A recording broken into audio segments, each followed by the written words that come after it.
இன்று கணவன் கொண்டு நாளை அடுப்பிலே வெந்திட ஆசை இல்லை.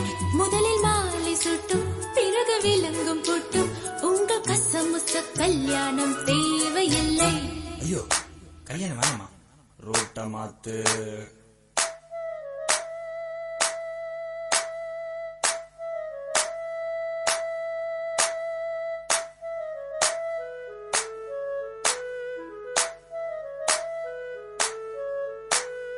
என்ன கண்கள் என்ன கண்கள், என்ன கண்ணம் என்ன கண்ணம், தங்கம் பூசிய தாமர கண்ணம். என்ன உதடு என்ன உதடு, செர்ரி பழம் போல் சிவந்த உதடு.